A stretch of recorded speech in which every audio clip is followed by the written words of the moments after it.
PTF, back with you for a segment that I have been eagerly anticipating. I cannot wait to get the thoughts of this international, multi-country, multi-continent panel on the Japanese Raiders for this year's Kentucky Derby. I will quickly introduce them once again. This will be redundant if you're listening to the podcast, but you'll just bear with me for this one. Our international expert, one of our many international experts, but a guy we turn to all the time, who you've seen if you've watched the coverage of the Dubai meet or any of our Breeders' Cup coverage looking at international runners, Michael Adolphson. Michael, hello. Hello, thanks for having me back, and looking forward to pulling these horses apart. It's probably the most exciting contingent of Japanese ever in the Derby. It's been interesting seeing the trajectory, and even if the results, it's not like the results are in a straight line of getting better and better, but in terms of efforts we've seen from the horses coming over, they seem to be getting better and better anyway. And then you throw in the numbers, it's fascinating. And a man who has his finger on the pulse of Japanese racing and international racing, as he's worked and studied it all over the world, coming to us from Japan, Toshi Onikubo. Toshi, what's going on? Hi, Pete. This year we might get 3 Japanese runners. Since 2016, we got the Japan Road to Kentucky Derby. This will be the biggest field we get, so it will be so exciting.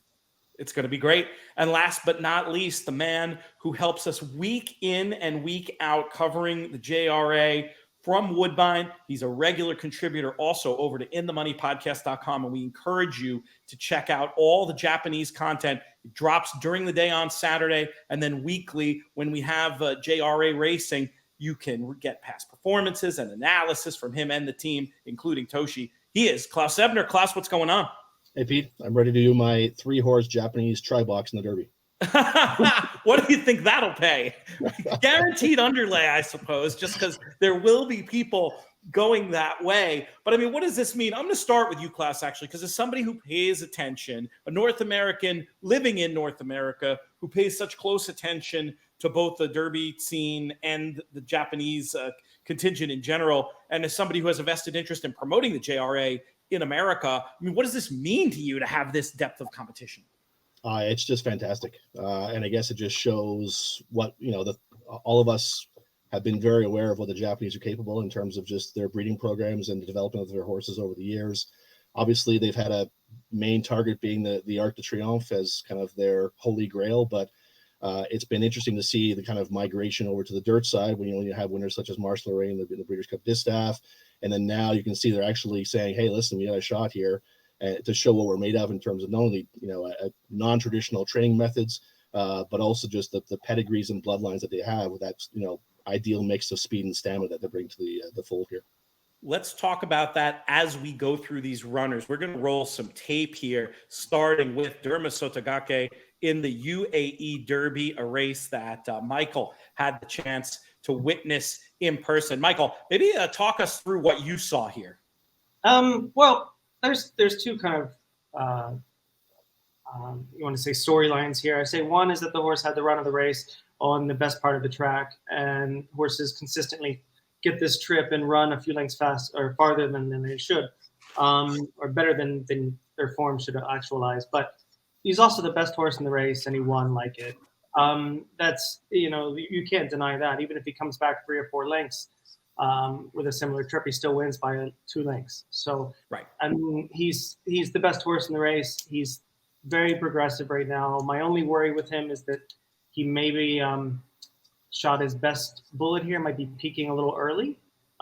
And, it's a tough ask, but he's the most impressive runner from Japan we've had going into the race. And outside of Mendelson, the most impressive UAE Derby winner. Yeah, we have talked about this before, but figure-wise, my friend Rob Dove, one of the top 10 pro punters in the UK today, did an estimated buyer speed figure for this run that we're watching right now and came up with a 103, which is, certainly racehorse time. And even if you back that up a little bit, it still puts him there with the best of what we've seen. Let's roll the tape of the Saudi Derby, producer Craig, while we continue to talk about this horse. it's tricky with the Japanese runners to try to guess what kind of a speed figure they're going to run.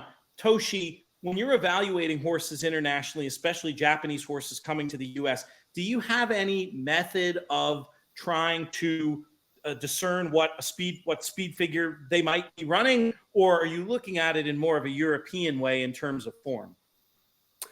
Yeah, I would go with your European way, to be honest, and it's very very hard, because Japan historically dart racing is subordinated to turf, but as Klaus mentioned, we recently got international Grade 1 winners outside of Japan on dart, Pantherassa and Marche d'Orléans, so it's getting definitely improved. But it's actually hard to say until they actually compete against international races. What are your thoughts broadly, Toshi, when it comes to Derma Sotagake and his chances in the Kentucky Derby? I mean, he's a proper horse, Japanese local Grade 1 winner and very impressive winner in the UAE Derby. I think he would have the most chance out of 3 Japanese runners, and it will be very interesting to see how he will compete in this field. And this is the first proper runner we are sending to Kentucky Derby. Oh, wow. That's high praise. I mean, because we've seen some decent results. So if this one truly is different sauce, it could be different result. Let's watch a little bit more Derma Sotogake tape. We have the listed run from back on December 14th, and the first thing you'll notice when you watch this run is it's not like we're dealing with a one-run speed horse definitely needs the lead type. I would think strategically, looking at the American horses we have, Klaus, that going to the lead run as someone who's has a little bit of a wagering interest on this horse, that's what I want to see happen. What do you think about Derma Sotogake in terms of running style? What do you think his best chance is running style-wise in the Derby, and how do you think he fits overall? Well, I think he fits based on what we've seen in the UAE Derby. Now, I think what was interesting to me is the fact that the trainer after the race said we weren't sure if he could actually go this long. That was one of the comments he said actually after the race. So it's good they actually proved that. But then to Mike's point, it's just, was he taking advantage of an inside draw and what was going on through that day? Because I'm not sure of Michael's opinion, but was that there was a perceived speed bias earlier on that card on the dirt. So was that actually the case, Michael, or was it just a case of just the best horse won on the lead and towards that inside trip they had? I think more often than not, I would say to me it's sort of a speed bias by default. I just think the inside lanes are better. And if you can get to the inside and you can stay there, and you have the advantage at that point. I mean, I see the same advantage when I see horses that are drafting properly on the inside, or rallying up the inside. I just think the ground is better down there, and nobody can convince me otherwise. I have no data to back it up. I just have watching thousands of races. And to me, yes, the inside is better, the ground is better. He had the easiest way around, and he had nothing bothering him the whole time. I mean, the horse has also overcome some adversity in his races, and he is a work in progress. He's been a bit green, and he is a bit tough to handle in the mornings. But yeah, he's just very, very exciting because of the ability that he at a mile and 3/16 he showed speed, kind of like Mendelson, just like him, and the ability to re-break, and put him to bed. And he'll need all of that and more. Plus, he's going to get bumped around, and the post is going to be everything for him. Out of the 3, I'm not going to take him. Interesting. You're tipping your hand. We'll get there. But I want to hit on what you just said. What would be the ideal post for him, do you think? Do you want him inside, break clean, go on, or do you want him outside, maybe not have as much jostling? No, I want him. I would like to somewhere between 5 and 10. Okay. I like him to have a couple horses inside that might show a little bit of pace, and if they want to go. But he's already proven that if he's quicker than the rest, and we've seen it before with these Japanese horses, especially the young ones. They're fast, they break, they go. I wouldn't be shocked if he's all in the front. But I do know this about Kristoff over and over and over. He doesn't make the same mistake twice. And last year he made a big referring mistake. to last year and getting caught in the speed burnout. Yeah, he's not going to do that again. So especially with a, do you think that means he'll not want to use the speed at all, or just go forward and not get in a duel? He's a horseman. I think he'll listen to his horse, and I think that if the horse is fast enough to comfortably put himself on the lead in 47, that's what he's going to do. But if he's, you know, if somebody wants to go in 45 and 4, 46 and 2, he's going to sit off of them. That's music to my ears as somebody with wagering interest in this horse. Klaus, do you agree the best shot is to go forward, if not necessarily, you know, the old Richard Migliori expression he uses so often and so well, get the position going forward and just let the race unfold? I mean, you certainly couldn't be in better hands, as Michael alluded. Yeah, now I was going to echo the same point that Michael made, and just that Kristoff Lemaire had a hell of an experience last year, and I'm sure that was his first Derby, and he kind of halfway through the race probably said WTF in the so for me, it's just that experience. Again, he's a world-class jockey. I think we all know that. He's proven time and time again that, you know, he's comfortable with putting a horse on the front and lulling the field to sleep as well. So, you know, for me, it's just the experience he gained last year is going to be immense. And yeah, to Mike's point, I think he's just going to be, you know, sitting probably, if not on the lead, very close to it, having his horse within range of the leaders if he's on the lead, and then making his move turning for home.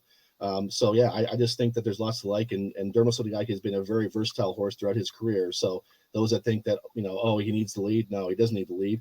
But again, from the U.S. side, like you keep looking at the PPs, the U.S. side, and you know, yeah, like we saw the Kings Barn, who I think ran part of a, you know, almost 50-second half mile. It's like, it was slow, that's walking the dog there, right? So yeah.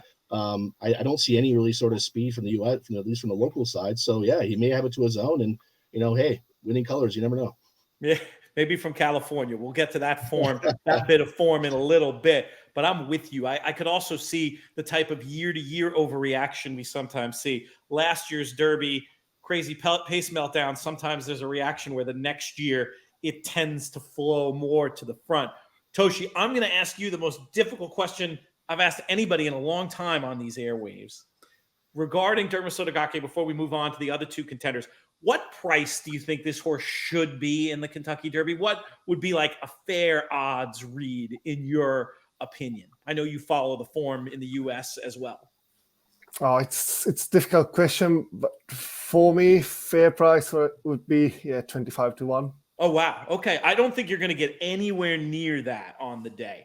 I feel like this horse has a lot of hype coming his way. I think he's been bet. He started off around there, but has come into a more like 12 to 1 or so. So that's super interesting about him. You know, if he becomes the buzz horse, I'm assuming that means Toshi would be rooting with the heart more than the wallet. Klaus, do you get the impression that I'm getting that this is a horse that could get bet down to the third choice, maybe even? Yeah, I you know, in my opinion, I probably see him going off at anywhere from 9 to 2 to 6 to 1, and that's just what I feel at the Derby. So I want to do a whole other video if we can pull in Kate Hunter to talk about the preparations of these horses and the different approaches and how they got over and when they got over. But Michael, I'll ask you just in general. I like the fact that this horse has gotten here early. I got to see that as a little bit of a positive. What's your read on just the preparation route that they're taking? I mean, every place that they've gone, they've really had no issues. You know, they shipped to the Middle East, and it was kind of an easy ship between Saudi and here in Dubai, and he enjoyed himself here for 10, 14 days, and then he shipped there. And then I feel like getting there early, he's going to have plenty of time to adjust. Like most trainers, they either want them to ship in way out or on the race. Yeah.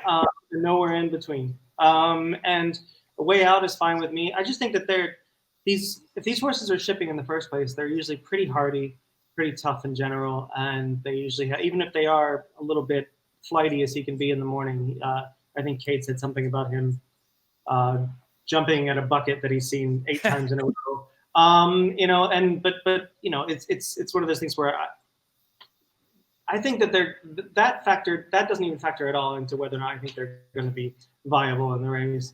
To me, it just comes down to what I usually handicap, which is, you know, whether or not I think they're going to get the distance on pedigree, on style, and on class. And it sounds like you think he's a contender, that you've already tipped your hand, that there might be one more interesting. I promise we'll get to the others. I just have so many questions about this.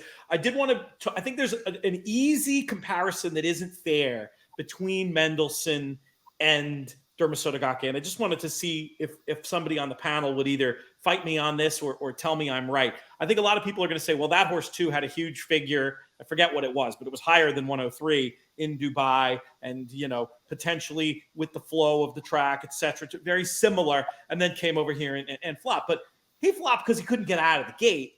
That is unfortunately something we've seen historically from certain Aidan O'Brien runners. We don't really see that from the Japanese runners. I think it's an unfair comparison. I'm not worried about it at all. Does anybody want to comment on that? I mean, I think that there's no comparing them because of the circumstances that Mendelson had to deal with.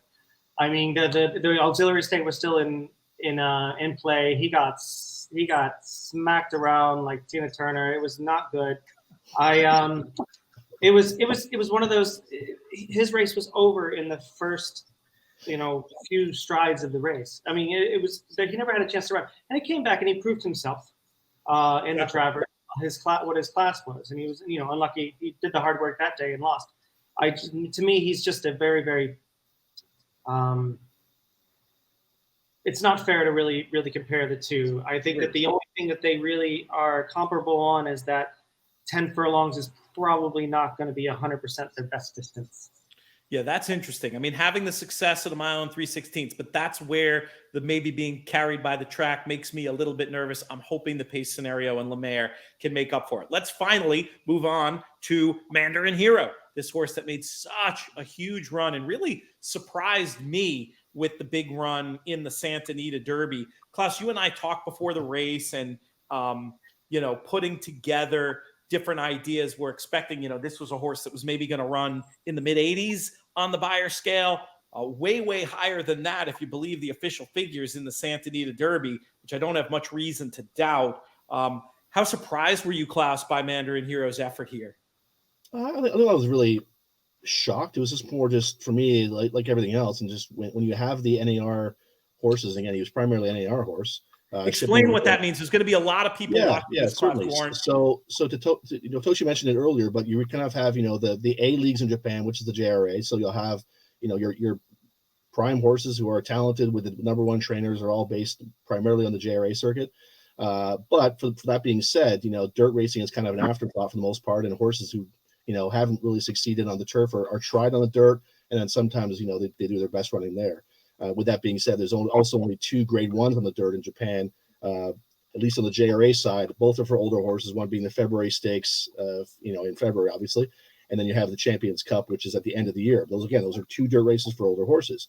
So if you have a developing 2-year-old or 3-year-old that can only run on the dirt in Japan, you're forced pretty much to run on the lower leagues, if you want to call it, the B leagues, if you want to call it in Japan, through the NAR circuit, which is only dirt racing. And the big thing about the NAR racing, for the most part, is that these are run over very short tracks, almost bull rings for the most part in the NAR.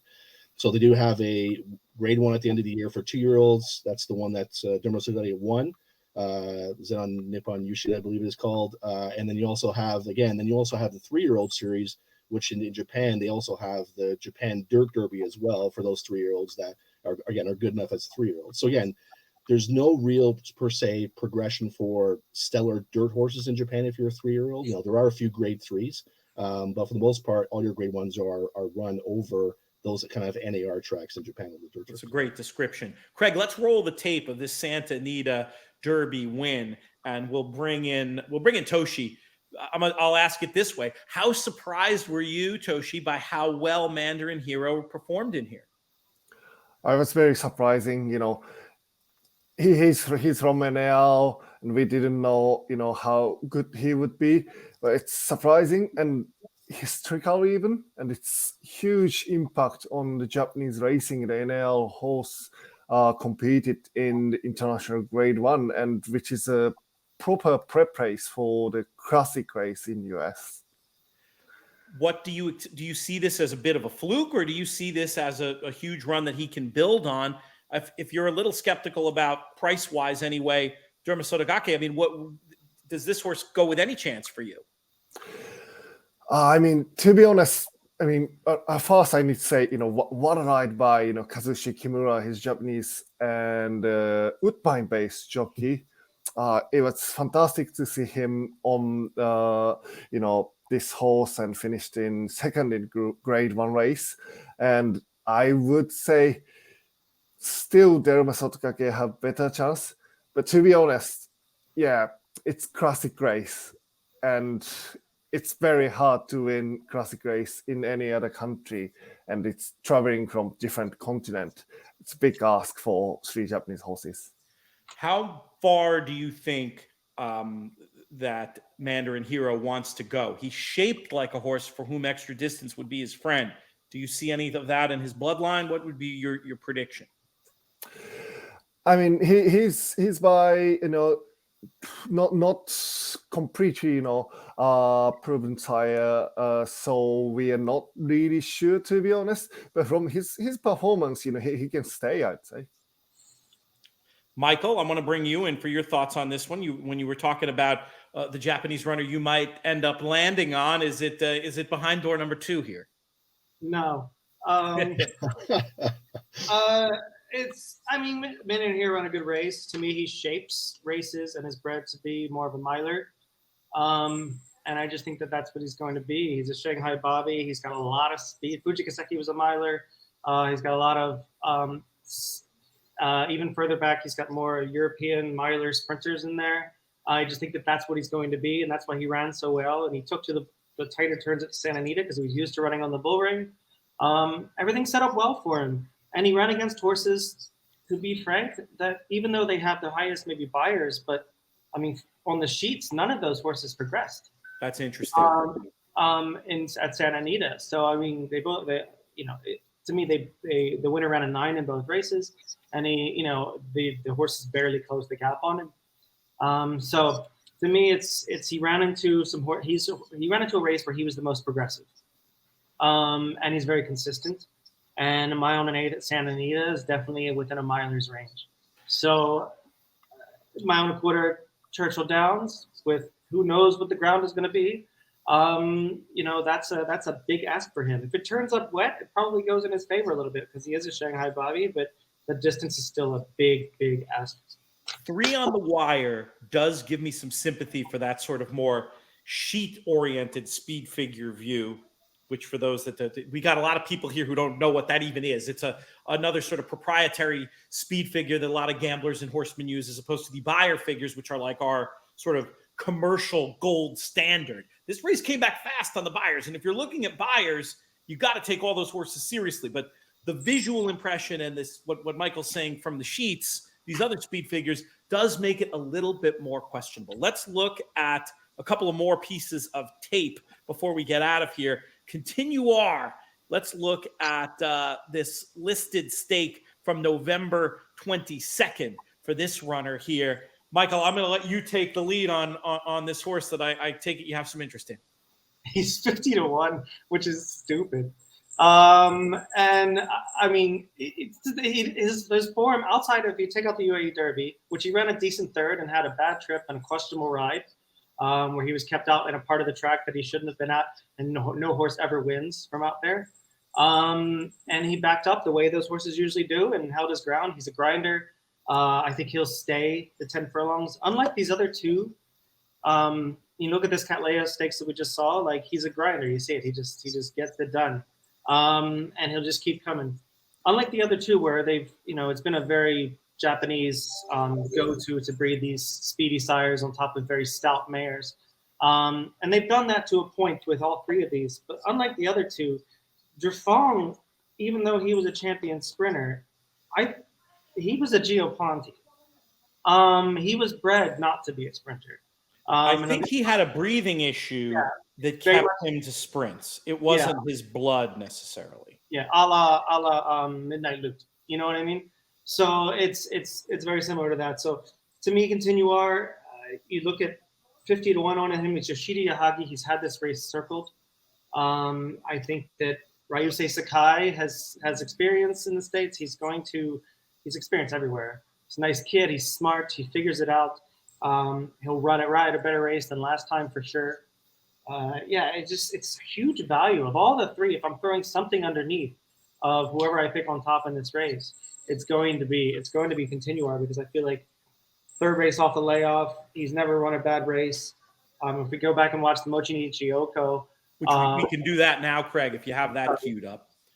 the Mochinoki Show, which to me is the indicative of where he is. Even though it was back November 6th, this is how they were coming into the year. And you see on the inside, this is Derma Sotagake on the inside, and Continuar directly to his outside. And if you're in the States and you're having trouble sort of conceptualizing right-handed turns, just watch it in a mirror. So, which is what I used to do as a kid. But yeah, this is, to me, he was probably he might have been the best horse in this race. I mean, he's just a grinder. He doesn't have the turn of foot that Derma Sotogake has. And if I'm going a mile and a quarter at Churchill Downs, I feel like the race is going to suit him really well. And just watching his demeanor, he's very relaxed. And you could see it in the way he's taking the Churchill Downs as well. Here, he was very relaxed.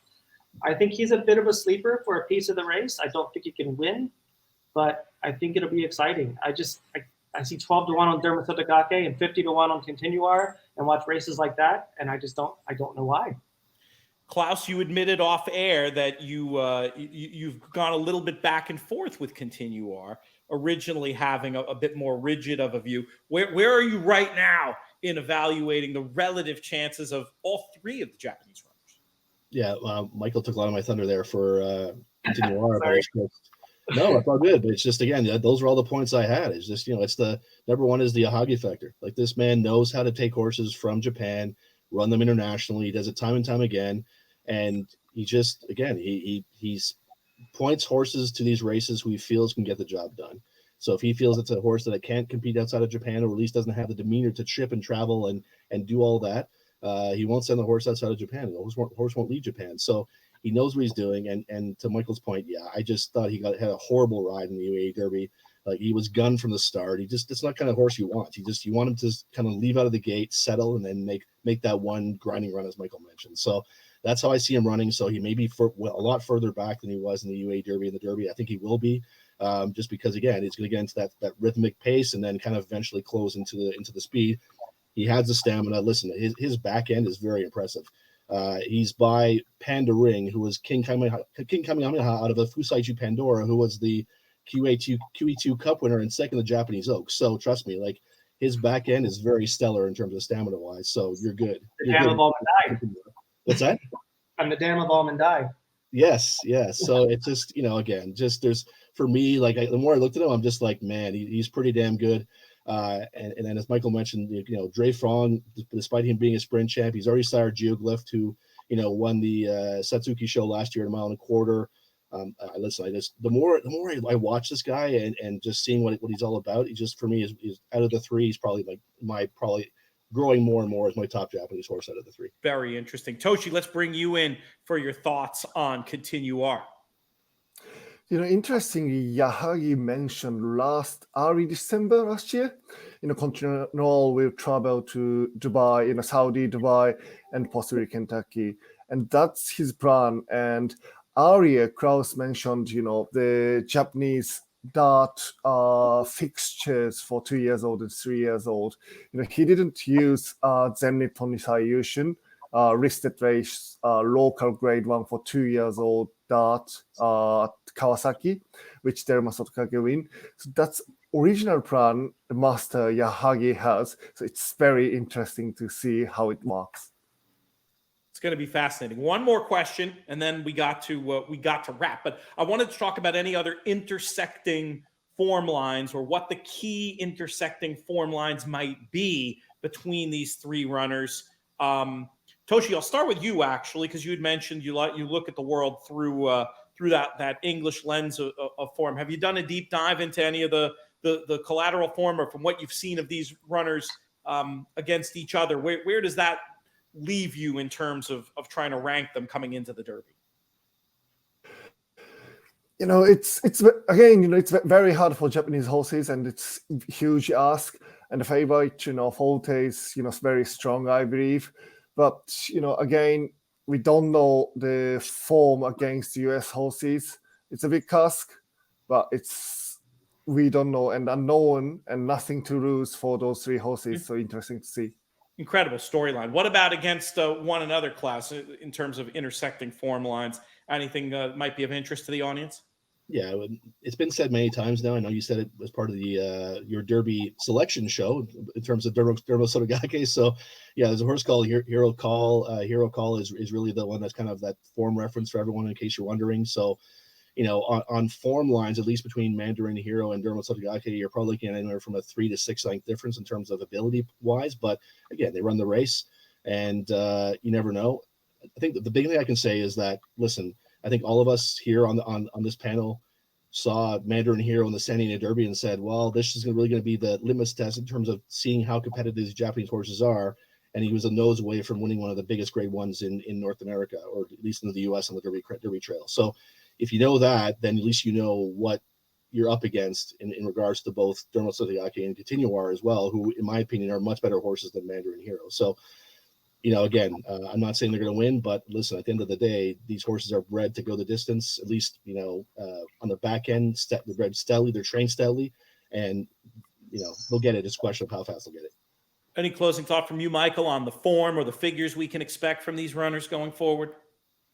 I think, whether or not I could be dead wrong, and I have no problem eating crow anytime.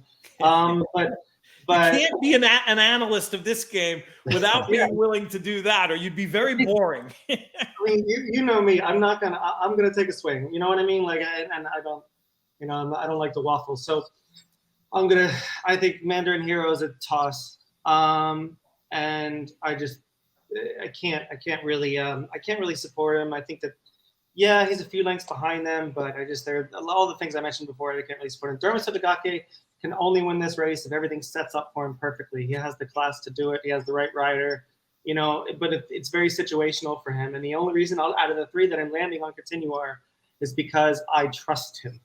I know that he'll run his race. I know that he'll be prepared perfectly. I know that the entire team behind him will have him, on his 110% for this run.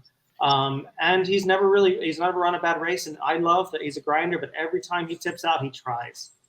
And I think that goes a long way, especially if he can put himself into position in a race like the Derby. Incredibly informative stuff, team. I cannot thank you enough. Couple of little shout outs. I want to shout out. I finally found my Lexington home after 20 trips to this city out here at the Griffin Gate Marriott. I love it here. So comfortable, but a great place to work. They've even got Pelotons in the gym. I absolutely love it. Wanted to give them a shout out. I want to thank my friends at Old Smoke Clothing too for the cool roses shirt. I'm looking forward to see what they come up with for this year's Derby. oldsmokeclothing.com/JK, or you can get to them in themoneypodcast.com/oldsmoke. I want to thank all of today's guests. Most of all, I want to thank all of you for listening, especially those of you who regularly visit inthemoneypodcast.com. Loads of free content on there, including great stuff weekly on the JRA by Toshi, by Klaus. We got to get Michael involved in that too, come to think of it. It's been a blast, and I really appreciate you and all of today's guests. One quick other shout out to our founding partners, our friends at the Thoroughbred Retirement Foundation, trfinc.org/players to look at their cool calendar of events coming up this month. And also our friends at 10 Strike Racing, the horse named after me, looms boldly, returns on Saturday. Hopefully things will go nicely for us in that spot. This show's been a production of In the Money Media. I'm Peter Thomas Fornatale. May you win all your photos.